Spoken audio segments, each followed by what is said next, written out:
हर हर महादेव सभी को। जय श्री हरि विष्णु। हिंदू धर्म में एकादशी तिथि का विशेष महत्व है।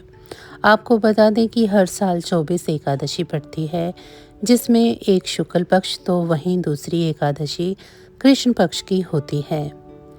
वहीं यहाँ हम आपको बताने जा रहे हैं षटतिला एकादशी के बारे में। माघ मास भगवान विष्णु का महीना माना जाता है और एकादशी की तिथि विश्वदेवा की तिथि होती है।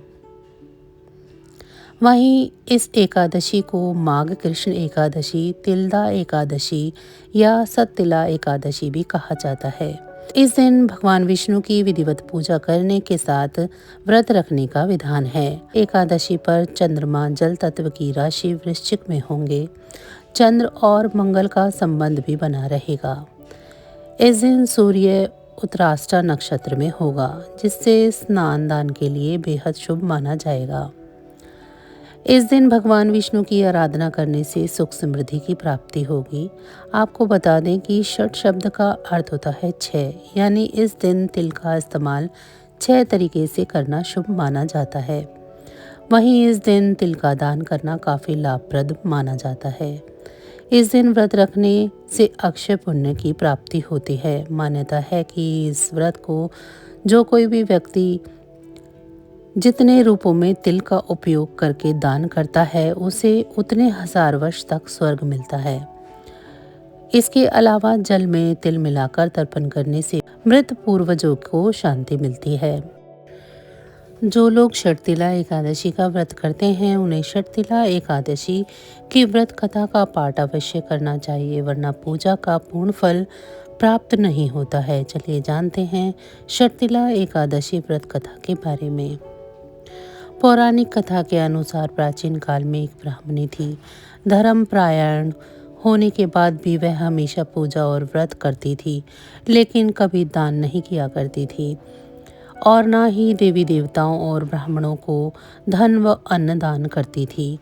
ब्राह्मणी की पूजा और व्रत से जगत के पालनहार भगवान विष्णु प्रसन्न थे। उन्होंने सोचा कि ब्राह्मणी ने पूजा और व्रत से अपने शरीर को शुद्ध कर लिया है, ऐसे में उसे वैकुंठ लोक तो प्राप्त हो जाएगा, लेकिन इसने कभी जीवन में दान नहीं किया है, तो वैकुंठ लोक में इसके भोजन का क्या होगा।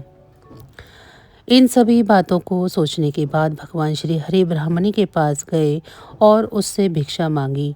भगवान विष्णु के भेष में साधु को ब्राह्मणी ने भिक्षा में एक मिट्टी का ठेला दे दिया। भगवान उसे लेकर वैकुंठ लोक में लौट आए। कुछ समय के पश्चात ब्राह्मणी का देहांत होने के बाद वह वैकुंठ लोक में आ गई। ब्राह्मणी को भिक्षा में मिट्टी को देने की वजह से वैकुंठ लोक में महल प्राप्त हुआ, लेकिन उसके घर में अन्न आदि कुछ भी नहीं था। ये सब देखकर भगवान श्री हरि से ब्राह्मणी ने बोला कि मैंने जीवन में सदैव पूजा और व्रत किया, लेकिन मेरे घर में कुछ भी नहीं है। भगवान ने उसकी समस्या सुनकर कहा कि तुम वैकुंठ लोक की देवियों से मिलकर षटतिला एकादशी और दान का महत्व सुनो, उसका पालन करो, तुम्हारी सारी गलतियां माफ़ होंगी और मनोकामनाएं पूरी हो जाएंगी। ब्राह्मणी ने देवियों से षटतिला एकादशी का व्रत सुना और इस बार व्रत करने के साथ तिल का दान किया। मान्यता है कि षटतिला एकादशी के दिन व्यक्ति जितने तिल का दान करता है, उतने 1000 वर्ष तक वैकुंठ लोक में सुख पूर्वक रहता है।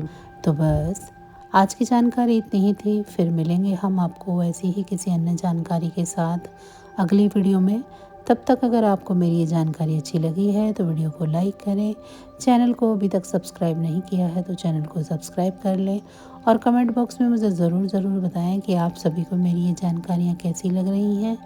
इसी के साथ भगवान भोलेनाथ की कृपा दृष्टि आप सभी पर सदैव बनी रहे। आप सभी का बहुत बहुत धन्यवाद। जय श्री हरि विष्णु।